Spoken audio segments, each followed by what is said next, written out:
प्यारे बच्चों, आप सभी लॉकडाउन के कारण अपने अपने घरों में हैं। ऐसे समय में हम लेकर आए हैं आपके लिए डिजी साथ कार्यक्रम।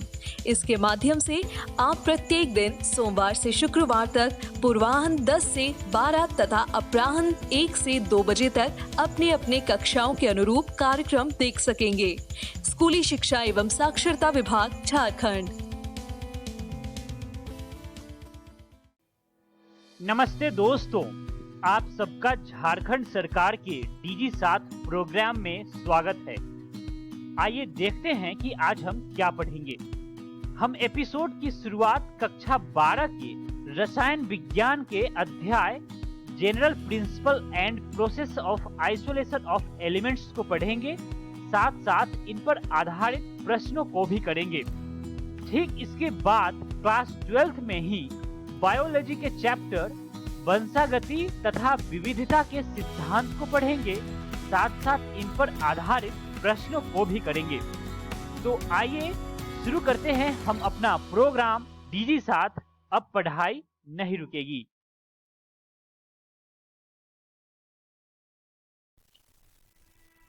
नमस्कार दोस्तों, आज हम कक्षा 12वीं के रासायनिक विज्ञान का छठा अध्याय तत्वों के निष्कर्षण के सिद्धांत एवं प्रक्रम शुरू करने जा रहे हैं। शुरू करने से पहले आइए देखते हैं कि आज की इस वीडियो में हम कौन कौन सी चीजों के बारे में बात करने वाले हैं। इस वीडियो में सबसे पहले हम पाठ का परिचय पढ़ेंगे, उसके बाद हम धातु की उपलब्धता के बारे में पढ़ेंगे और आखिरी में हम अयस्कों का सांद्रण पढ़ेंगे। तो आइए शुरू करते हैं पाठ के परिचय से। धातु कर्म में हम अयस्कों के बारे में पढ़ते हैं और सांद्रिक अयस्क से तत्वों के पृथक्करण के बारे में पढ़ते हैं। इस पाठ का एक दूसरा नाम धातु कर्म भी है, तो अगर मैं आगे जाके इस पाठ को धातु कर्म के नाम से संबोधित करूं तो आपको इसमें दिक्कत नहीं होनी चाहिए। इस पाठ में हम धातु कर्म से जुड़े ऊष्मगतिकीय तथा विद्युत रासायनिक सिद्धांतों के बारे में पढ़ेंगे। अब बात करते हैं धातु की उपलब्धता के बारे में। धातु ऑक्साइड और सल्फाइड के रूप में भूपर्पट्टी में मौजूद है। कुछ तत्व जैसे सोना, उत्कृष्ट गैस मुक्त अवस्था में पाई जाती हैं, जबकि अन्य तत्व संयुक्त अवस्था में मिलते हैं। आप स्क्रीन पर एक टेबल देख सकते हैं और आपको वहां दिख रहा होगा कि जितने भी अयस्क हैं वो सारे ऑक्साइड और सल्फाइड के रूप में है। आप इस टेबल को अपनी कॉपी में बना लीजिए और स्क्रीन पर जो बातें लिखी हुई हैं उन्हें भी अपनी कॉपी में लिख लीजिए। अब बात करते हैं अयस्कों के सांद्रण की। अवांछित पदार्थों का अयस्कों से निष्कासन का प्रक्रम अयस्क सांद्रण कहलाता है। यहाँ पर अवांछित पदार्थों से मेरा मतलब है रेत, क्ले आदि। मृदा तथा अवांछित पदार्थों को अपअयस्क यानी कि गैंग कहते हैं। आप इन चीजों को अपनी कॉपी में लिख लीजिए। अब बात करते हैं सांद्रण के कुछ तरीकों की। पहला तरीका कहलाता है द्रवीय धावन। यह विधि अयस्क तथा गैंग कणों के आपेक्षिक घनत्वों के अंतर पर निर्भर करती है, अतः यह गुरुत्वीय पृथक्करण का एक प्रकार है।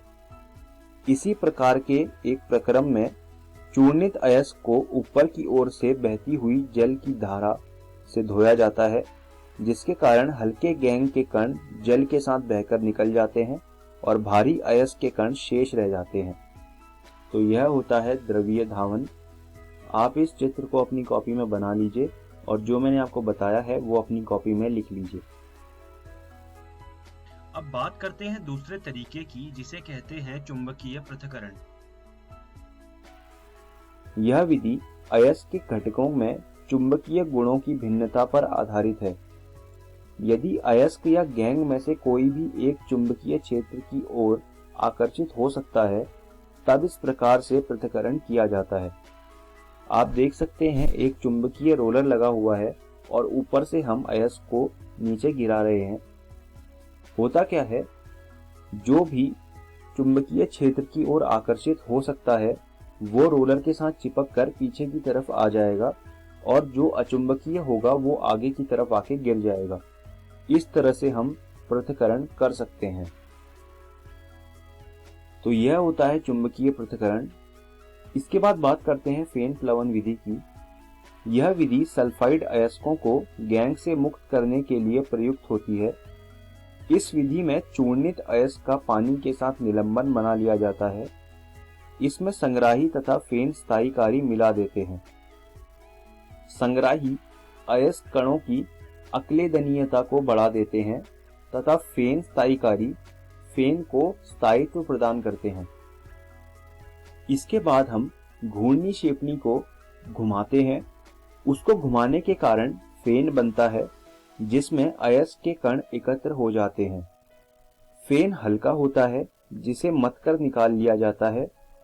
इससे अयस्क के कणों को अलग कर लिया जाता है। कभी कभी दो सल्फाइड अयस्कों का पृथक्करण करने के लिए अवनमनों का उपयोग करना पड़ता है। यहाँ पर मैं आपको बताना चाहूंगा कि सोडियम साइनाइड एक अवनमन होता है। उसका इस्तेमाल करके हम दो सल्फाइड अयस्कों को अलग कर सकते हैं। तो यह होती है फेन प्लवन विधि। अब बात करते हैं निशालन की। यदि अयस्क किसी उपयुक्त विलायक में विलय हो तो प्रायः निशालन का उपयोग किया जाता है। मैं आपको बॉक्साइट से एल्यूमिना का निशालन करके दिखाऊंगा। ये जो हमारा Al2O3 है, इसको हमने NaOH में मिलाया और साथ में कुछ पानी भी मिलाया। इससे जो हमें मिला उसे हम एल्यूमिनेट आयन कहते हैं। फिर हम क्या करते हैं, जो एल्यूमिनेट आयन होता है उसको CO2 से पास करवाते हैं। उससे हमारा बन जाता है Al2O3.XH2O। उसके बाद क्या होता है, हम इस हाइड्रेट को गर्म करते हैं 1470 केल्विन में और उसके बाद हमें शुद्ध Al2O3 प्राप्त हो जाता है। तो यह होता है बॉक्साइट का निशालन। इसके बाद बात करते हैं सांद्रित अयस्कों से अशोधित धातुओं का निष्कासन। यह दो चरण में किया जाता है। सबसे पहले ऑक्साइड में परिवर्तन करने की प्रक्रिया होती है और जो दूसरी प्रक्रिया होती है वो होती है ऑक्साइड का धातु में अपचयन। यहाँ पर मैं आपको बताना चाहूंगा कि जो ऑक्साइड में परिवर्तन करने की प्रक्रिया है वो बहुत ही प्रसिद्ध है और उसको समझना बहुत जरूरी है क्योंकि वह परीक्षा में आ सकती है। और वहीं पर ऑक्साइड का धातु में अपचयन बहुत ही आसान सी विधि होती है। इसमें हमें ज्यादा कुछ पढ़ना नहीं है। जो अपचयन है वो साधारण ढंग से किया जाता है। तो हम यहाँ पर बात करेंगे ऑक्साइड में परिवर्तन करने की विधि की। ऑक्साइड में जो परिवर्तन होता है वह दो तरीके से किया जा सकता है। तो आइए एक एक करके उन दोनों तरीकों को जानते हैं। निस्तापन में गर्म करने की आवश्यकता होती है जिससे वाष्पशील पदार्थ निष्कासित हो जाते हैं तथा धातु ऑक्साइड शेष रह जाते हैं। दूसरा जो तरीका होता है उसे कहते हैं भर्जन। भर्जन में अयस्क को वायु की नियमित आपूर्ति के साथ धातु के गलनांक से नीचे के तापमान पर एक भट्टी में गर्म किया जाता है। यह दो तरीके हैं, निस्तापन और भर्जन। ये दोनों ही तरीके बहुत ज्यादा महत्वपूर्ण हैं परीक्षा के उद्देश्य से और आपको दोनों ही करके जाने हैं। अब हम इस वीडियो के अंत में आ गए हैं। आइए जानते हैं कि आज की इस वीडियो में हमने क्या सीखा। सबसे पहले हमने पाठ का परिचय पढ़ा, उसके बाद हमने धातु की उपलब्धता के बारे में जाना और आखिरी में हमने अयस्कों का सांद्रण पढ़ा। मैं उम्मीद करता हूं आपको मेरी पढ़ाई हुई सारी चीजें समझ आई होंगी और आपको यह सुझाव दूंगा कि आप ये सारी चीजें रासायनिक विज्ञान की NCERT से पढ़िएगा। अगली वीडियो में हम लोग धातुकर्मिकी के ऊष्मगतिकीय सिद्धांतों के बारे में पढ़ेंगे। उसके बाद हम उनके कुछ अनुप्रयोग पढ़ेंगे। धन्यवाद दोस्तों।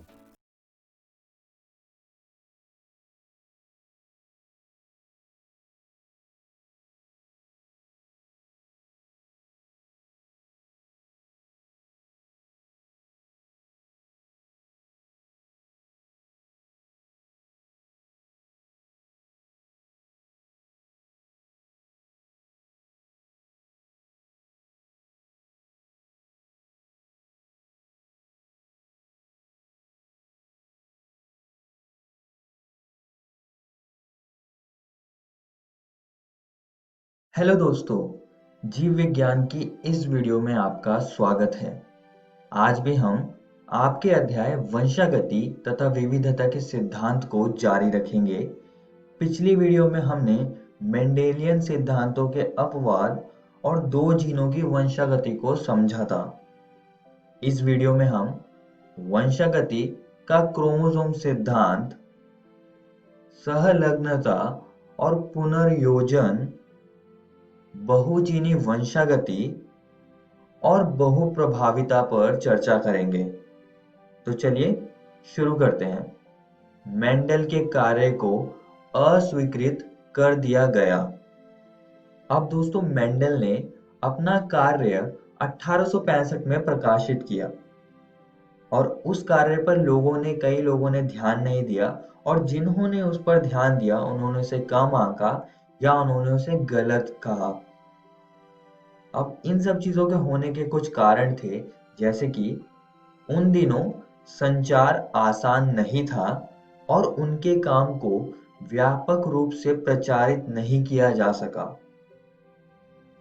जीन की उनकी अवधारणा स्थिर और विविध इकाइयों के रूप में, जिन्होंने विशेषकों के अभिव्यक्ति को नियंत्रित किया, और अलील के युग्म जो एक दूसरे के साथ मिश्रण नहीं करते थे, को उनकी समकालीनों द्वारा स्पष्टीकरण के रूप में स्वीकार नहीं किया गया था, क्योंकि प्रकृति में स्पष्ट रूप से निरंतर विविधता होती है। जैविक घटनाओं को समझाने के लिए गणित का उपयोग करने का मेंडल का दृष्टिकोण अपने समय के कई जीव विज्ञानियों के लिए पूरी तरह से नया और अस्वीकार्य था। वह कारकों के अस्तित्व या वे किस सामग्री द्वारा बनाई गई थी, उसका कोई भौतिक प्रमाण प्रदान नहीं कर सका। आइए दोस्तों, अब आगे बढ़ते हैं और वंशागति का क्रोमोसोम सिद्धांत को समझते हैं। अब धीरे धीरे माइक्रोस्कोपी की तकनीक में प्रगति हो रही थी और आज के समय में हमारे पास इलेक्ट्रॉन माइक्रोस्कोप है, जो कि बहुत ही सूक्ष्म चीजों को देखने में बहुत मदद करता है। इन्हीं कुछ तकनीकों की प्रगति की वजह से वैज्ञानिकों ने कोशिका विभाजन को बहुत अच्छे से समझा और उन्होंने देखा कि केंद्रक के अंदर एक संरचना है जो कि द्विगुणित है और विभाजन के समय विभाजित होती है। उसे उन्होंने क्रोमोसोम यानी कि गुणसूत्र कहा। इस संरचना के पास डीएनए होता है और ये हिस्टोन प्रोटीन के पास टाइटली पैकेज होता है और इसके पास जीन्स भी होते हैं। अब दोस्तों, 1908 में दो शख्स आए, जिनमें से पहले का नाम था वॉल्टर सटन और दूसरे का नाम था थियोडोर बोवेरी। इन्होंने अलग अलग काम किया और इन्होंने ही वंशागति का क्रोमोसोम सिद्धांत को प्रस्तावित किया। तो चलिए अब देख लेते हैं कि वंशागति का क्रोमोसोम सिद्धांत क्या है और ये कैसे आई।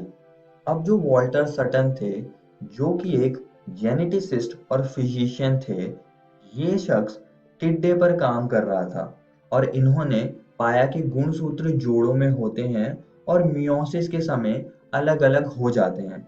और साथ ही में इन्होंने कहा कि एक गुणसूत्र हमें माता से मिलता है और एक गुणसूत्र हमें पिता से मिलता है। यही गुणसूत्रों का मियोसिस में अलग होना शायद मेंडल के वंशागति के नियमों की स्पष्टीकरण दे रहा है। और उसी समय के आसपास एक और शख्स आया जिसका नाम था थियोडोर बोवेरी। उन्होंने सी अर्चिन पर काम कर रहे थे वो, और इन्होंने पाया कि उचित भ्रूण विकास के लिए सारे के सारे गुणसूत्रों के जोड़े मौजूद होने बहुत जरूरी थे। और दोस्तों, इन दोनों के कार्यों की वजह से ही वंशागति का क्रोमोसोम सिद्धांत आया। आइए अब जान लेते हैं इस सिद्धांत के मुख्य विशेषता क्या क्या है। वंशानुगत लक्षणों की तरह गुणसूत्र एक जीव के जीवन भर और पीढ़ी से अपनी संख्या, संरचना और व्यक्तित्व को बनाए रखते हैं। दोनों ना तो लुप्त होते हैं और ना ही आपस में मिश्रित होते हैं। वे इकाइयों के रूप में व्यवहार करते हैं। सोमेटिक और द्विगुणित कोशिकाओं में गुणसूत्र और जीन जोड़ों के रूप में होते हैं। एक जीन जोड़ी के दो अलील समरूप यानी कि होमोलोगस गुणसूत्रों के समरूप साइट पर स्थित हैं। दोनों गुणसूत्रों के साथ साथ जीन युग्मक के निर्माण के समय अलग हो जाते हैं, जैसे कि प्रत्येक जोड़े में से केवल एक ही युग्मक में संचरित होता है। एक युग्मक में एक प्रकार का केवल एक गुणसूत्र होता है और एक विशेषक के दो अलील में से केवल एक होता है। निषेचन के दौरान दोनों गुणसूत्रों के साथ साथ मेंडेलियन फैक्टर्स की जोड़ी की स्थिति रिस्टोर हो जाती है। इन्हीं सब बातों से ऐसा लगता है कि वंशागति का क्रोमोसोम सिद्धांत मेंडेलियन सिद्धांतों का समर्थन कर रहा है।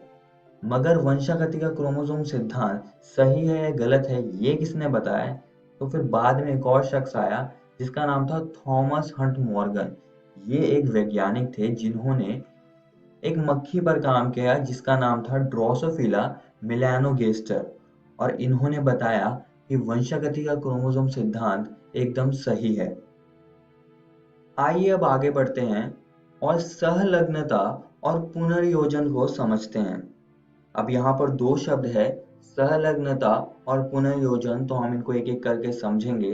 सबसे पहले सहलग्नता यानी कि लिंकेज को हम समझ लेते हैं। इसको समझने के लिए जरा यहाँ देखिए, यह एक जोड़ा है क्रोमोसोम का और मान लीजिए यहाँ पर जीन ए है और यहाँ पर जीन बी है। अगर आप जीन ए और जीन बी के बीच की दूरी देखें तो बहुत ही कम है, तो हम कह सकते हैं कि यह अधिक सहलग्नता दिखा रहे हैं। और मान लीजिए कि एक और जीन है जो कि है जीन सी, जो कि यहाँ पर मौजूद है।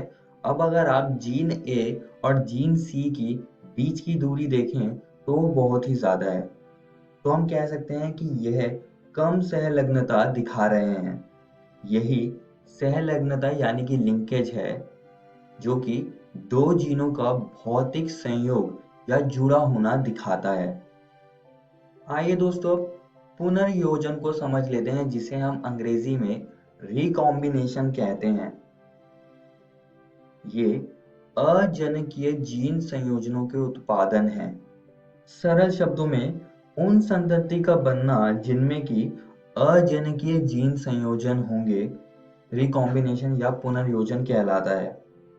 अब दोस्तों हमने मेंडल के एक नियम को समझा था जो कि था स्वतंत्रता अपव्यूहन का नियम, और इसमें उन्होंने कहा था कि जब किसी संकर में लक्षणों के दो जोड़े लिए जाते हैं तो किसी एक जोड़े का लक्षण विसंयोजन दूसरे जोड़े से स्वतंत्र होता है, लेकिन ऐसा हमेशा नहीं होता है।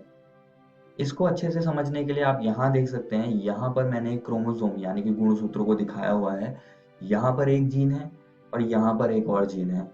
इन दोनों जीनों के बीच की दूरी ज्यादा है। अगर आप देखें तो हम कह सकते हैं इनमें सहलग्नता कम है। तो ऐसे केसेस में हम कह सकते हैं कि जीन का विसंयोजन होगा और ये दूसरे जोड़े से स्वतंत्र होगा, जिससे कि अजनकीय जीन संयोजनों का उत्पादन ज्यादा होगा। मतलब अगर कम सहलग्नता दिखेगी हमें तो अजनकीय जीन संयोजनों का उत्पादन ज्यादा होगा।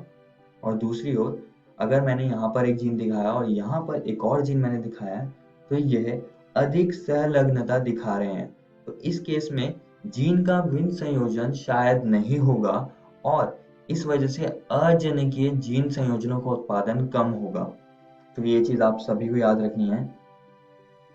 आइए दोस्तों अब आगे बढ़ते हैं और मॉर्गन का द्विसंकर क्रॉस को समझते हैं।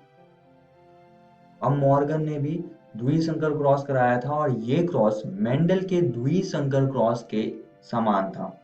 तो मॉर्गन ने ड्रोसोफिला मक्खी के ऊपर द्विसंकर क्रॉस कराया था। इन्होंने मादा पीले शरीर श्वेत आंखों वाली मक्खी ड्रोसोफिला ली थी और इसका क्रॉस इन्होंने नर भूरे शरीर लाल आंखों वाली मक्खी ड्रोसोफिला से करवाया था। यहाँ पर छोटा y पीले शरीर को दिखा रहा है, छोटा w श्वेत आंखों को दिखा रहा है और ये अप्रभावी विशेषक हैं। दूसरी ओर जो नर है उसमें जो भूरा शरीर है वो छोटा y+ दिखा रहा है और लाल आंखें छोटा w+ दिखा रहा है। जो यहाँ पर नर है, भूरे शरीर, लाल आंखों वाली मक्खी, ये वन्य प्रकार है, यानी कि ये आमतौर पर हमको मिलती है, ये म्यूटेंट टाइप नहीं है। तो आइए अब इनका क्रॉस देख लेते हैं। इन्होंने इसका नाम क्रॉस ए रखा था, और अगर आप दोनों ओर देखें, ये दोनों क्रोमोसोम्स हैं, और अगर आप दोनों ओर देखें तो जीन जो है इनके, उनमें सहलग्नता अधिक है।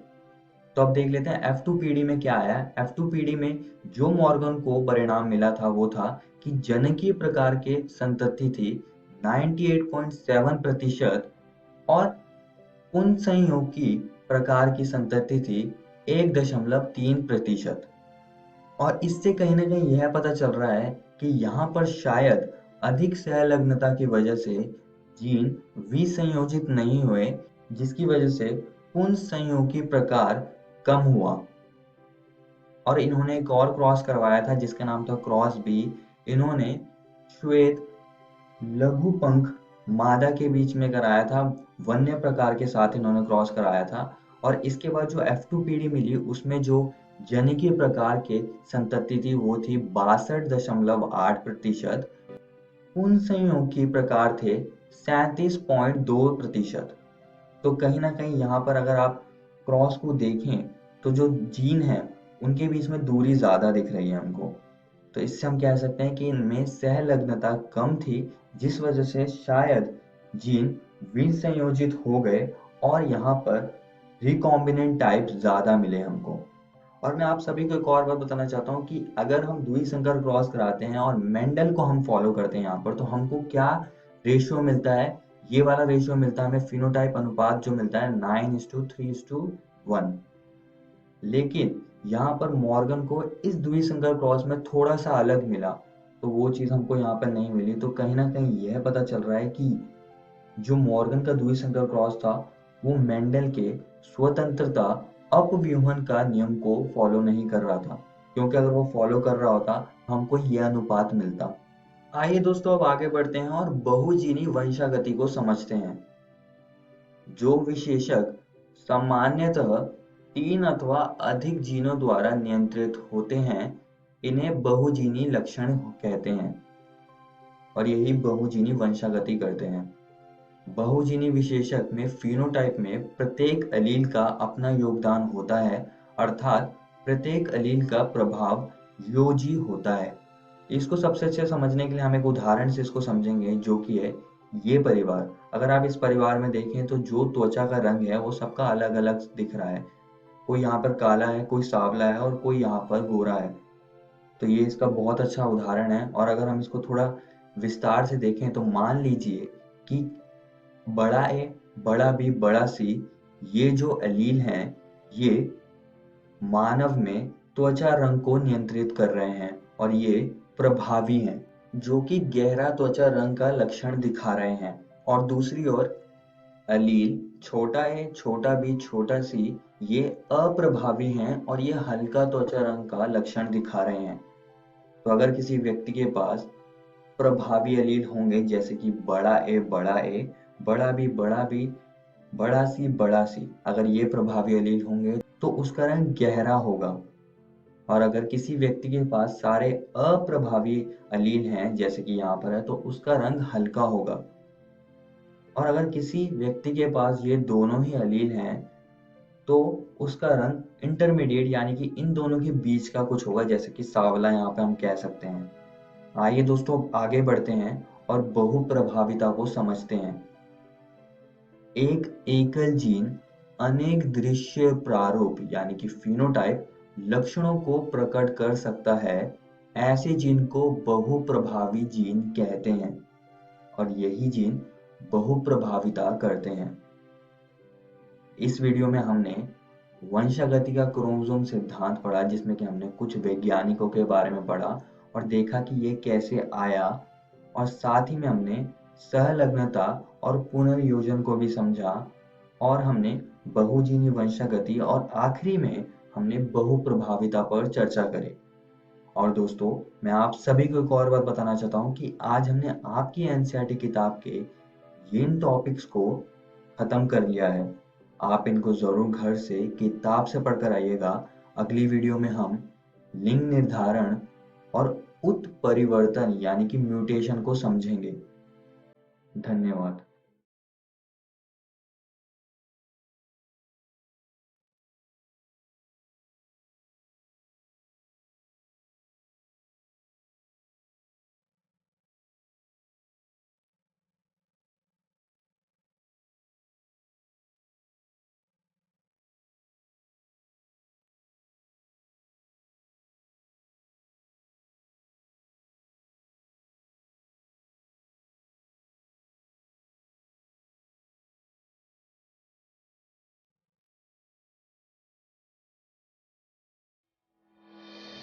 नमस्ते दोस्तों, डीजी साथ के आज के एपिसोड में आशा करता हूं कि आपको बहुत कुछ सीखने को मिला होगा।